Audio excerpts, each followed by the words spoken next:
Sometimes when entering a dementia facility, the person can be okay, but for the family member, it releases a whole floodgate of emotions. So how to deal with that?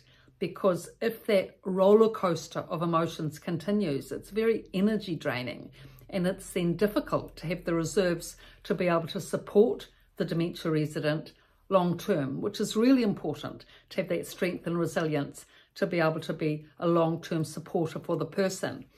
So to be able to cope with the situation really, as it's so difficult to get the emotions under control, it really is best to do something practical and positive, as close to what you used to do, activities as close as what you used to do with say your partner as possible. So if, for example, you used to walk a lot, then to walk in the grounds is always an easy activity and an enjoyable activity for everyone involved.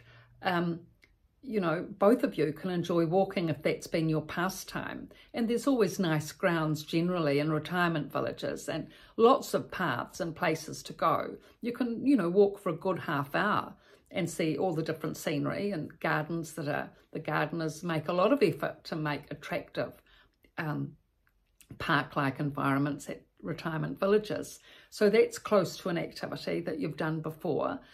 Also, lots of residents actually enjoy going for drives, as simple as that.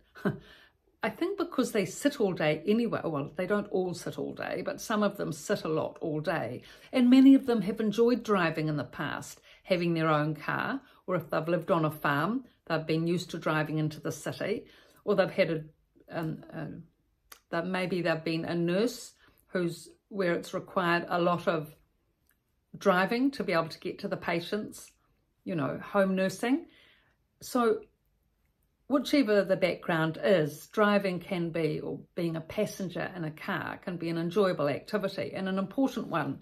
And of course, going to parks or the seaside, if that's where you've been before, if you've both enjoyed going to the sea and walking along the beach, but it's a bit difficult now to take your husband, say, for a walk along the beach because he's not that stable with his walking, and you know, you're not that strong yourself and you haven't got the stability to be able to walk with him and know that you can help him if, say, he tripped or fell or whatever. But you can take him to the sea, get a park where you can see the sea and enjoy it from the car. I mean, it's a really good activity to be able to do that. Maybe you can keep him in the car, lock the door maybe. I'm not sure if you're able to do that. Nip out and get a coffee and come back with a coffee. I mean, if you left the door open, he might just take off. So you'll just have to be able to negotiate that the best way you can. I mean, the best thing, of course, is always to be able to take someone else with you. You know, a son or a girlfriend or something. That really is the best way, because then maybe you can go for a walk along the promenade. If he can have someone arm in arm both sides and say your girlfriend's quite strong, then you can manage taking him for a walk along the promenade at the seaside. That's excellent. And then also when you go back to the car, one of you can go and get the coffees or the cakes or whatever, and the other person be with the dementia resident in the car. So if at all possible, if you can get a friend or family member to understand the importance of these things and to be able to support you so that you can have good trips out. Now, this will help the resilience for the dementia resident, but it will also help your resilience because, you know, the relative's resilience, because it's a lot of time and energy supporting someone in a dementia facility. You know, there's so much involved. And if you can still have outings that you enjoy with a friend and with your dementia resident partner as well, then it means that you're getting the fresh air yourself, you're getting out to the sea, which you enjoy, you're having a coffee, and you're enjoying activities both with your husband and with your girlfriend, which everyone enjoys anyway. I mean, better still, of course, if you're at the seaside and there's a cafe, your favourite cafe, just on the beach there.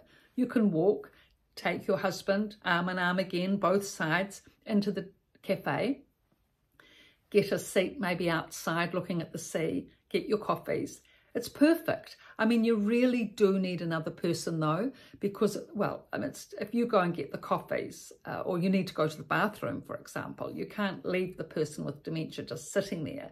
I mean, they'll just walk off, or they can easily walk off, just like a child can run away. And then it's so difficult to find them if they're a good walker. I mean, you don't know which direction they've gone in. And often a person with dementia looks entirely, you know, capable. I mean, it's not easy to I mean, if an adult sees a little child running away, they'll make an effort to see where the parent is. But if someone sees someone with dementia walking away, there's no sign that they've got dementia. So they won't be alerted to that. So that's why you really do need to have someone else with you to be able to help. This is one of the biggest ways that your friends and family can help, actually, is to be able to assist you on going into outings, on good quality outings. And people will be happy to do this generally. Who doesn't want to go out for a coffee at the beach, you know, and have a piece of pizza and enjoy yourself? But people need to understand that that's important. Some people don't think things through.